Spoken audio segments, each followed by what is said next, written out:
Let me not to the marriage of true minds admit impediments. Love is not love which alters when it alteration finds, or bends with the remover to remove, oh no. It is an ever-fixed mark that looks on tempests and is never shaken. It is the star to every wandering bark, whose worth's unknown, although his height be taken. Love's not time's fool, though rosy lips and cheeks within his bending sickle's compass come. Love alters not with his brief hours and weeks, but bears it out, even to the edge of doom. If this be error, and upon me proved, I never writ, nor no man ever loved.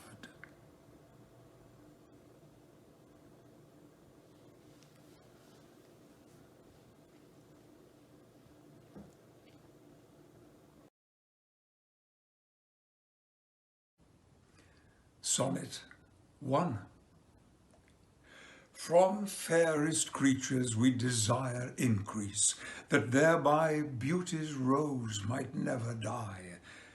But as the riper should by time decease, his tender air might bear his memory. But thou, contracted to thine own bright eyes, feedst thy light's flame with self-substantial fuel, making a famine where abundance lies, thyself thy foe, to thy sweet self too cruel. Thou, that art now the world's fresh ornament, and only herald to the gaudy spring, within thine own bud buryest thy content, and tender churl makes waste in niggarding. Pity the world, or else this glutton be, to eat the world's due by the grave and thee. Tough talk.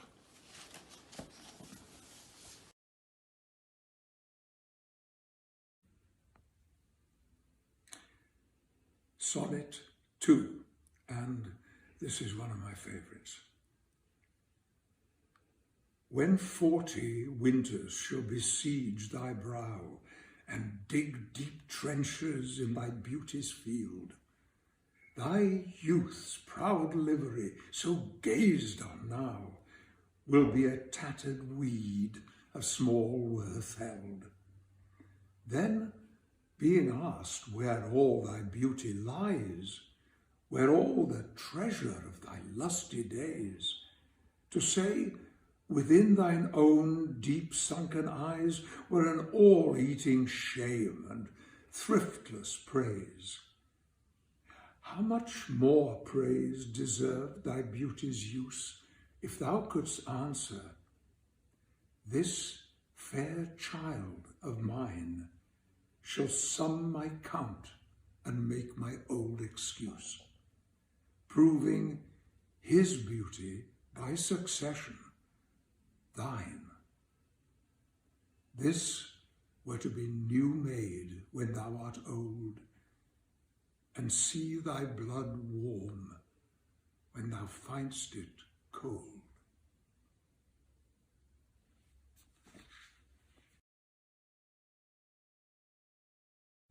Sonnet 3. Look in thy glass and tell the face thou viewest, now is the time that face should form another. whose fresh repair, if now thou not renewest, thou dost beguile the world, unbless some mother.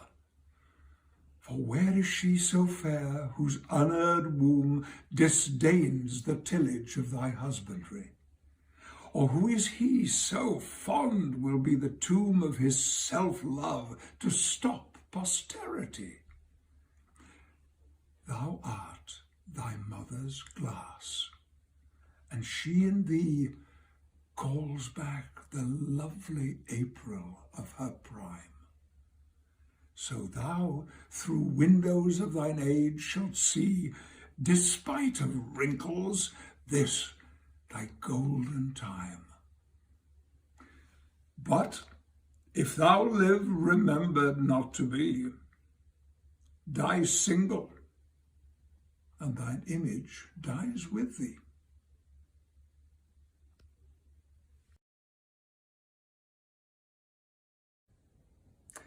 Sonnet 4. Unthrifty loveliness, why dost thou spend upon thyself thy beauty's legacy? Nature's bequest gives nothing, but doth lend, and being frank, she lends to those are free. Then, beauteous niggard, why dost thou abuse the bounteous largesse given thee to give? Profitless usurer, why dost thou use so great a sum of sums, yet canst not live? For having traffic with thyself alone, thou of thyself, thy sweet self, dost deceive. Then how, when nature calls thee to be gone, what acceptable audit canst thou leave? Thy unused beauty must be tombed with thee, which, used, lives the executor to be.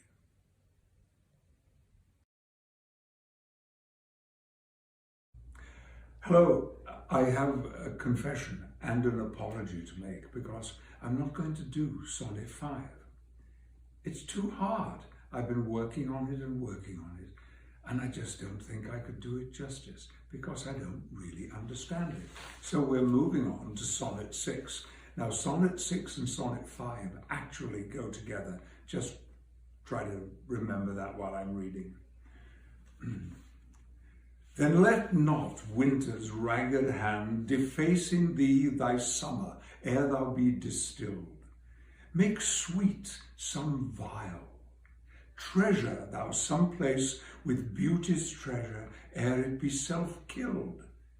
That use is not forbidden usury, which happy is those that pay the willing loan. That's for thyself to breed another thee. Or 10 times happier, be it 10 for 1. 10 times thyself were happier than thou art, if 10 of thine 10 times refigured thee. Then what could death do if thou shouldst depart, leaving thee living in posterity? Be not self-willed, for thou art much too fair to be death's conquest, and make worms thine heir.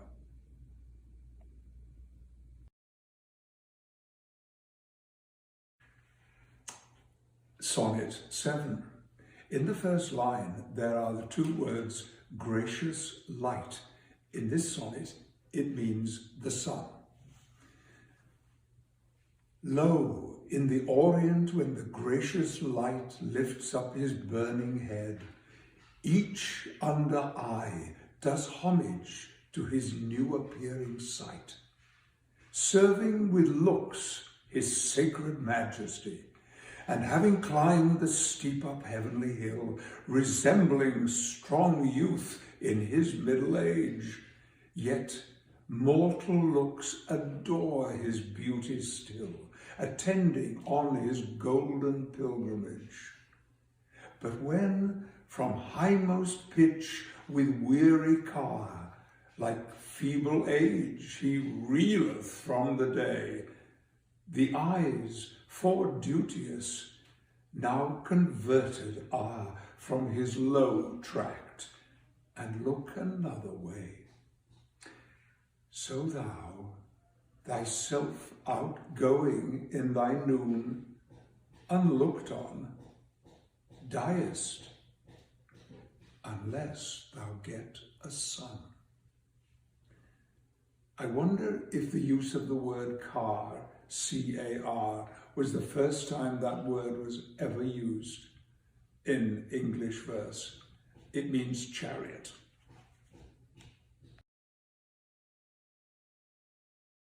Sonnet 8. Music to hear. Why hear'st thou music sadly? Sweets with sweets war not, joy delights in joy. Why lovest thou that which thou receivest not gladly, or else receives with pleasure thine annoy?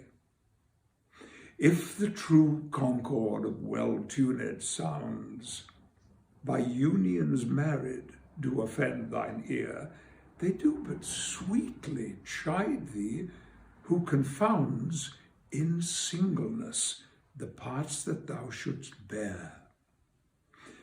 Mark how one string, sweet husband to another, strikes each in each by mutual ordering, resembling sire and child and happy mother, who all in one pleasing note do sing, whose speechless song, being many, seeming one, sings this to thee: thou single wilt prove none.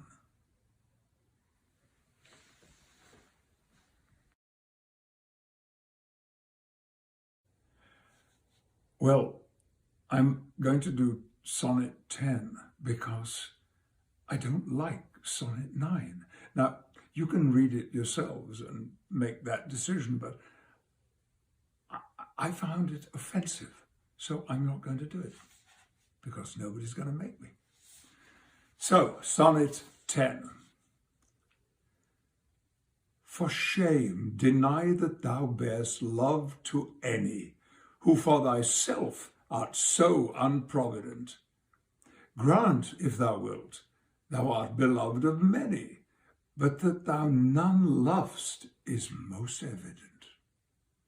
For thou art so possessed with murderous hate, that 'gainst thyself thou stick'st not to conspire, seeking that beauteous roof to ruinate, which to repair should be thy chief desire. Oh, change that thought, that I may change my mind. Shall hate be fairer lodged than gentle love? Be as thy presence is, gracious and kind, or to thyself at least kind-hearted prove. Make thee another self, for love of me, that beauty still may live in thine or thee.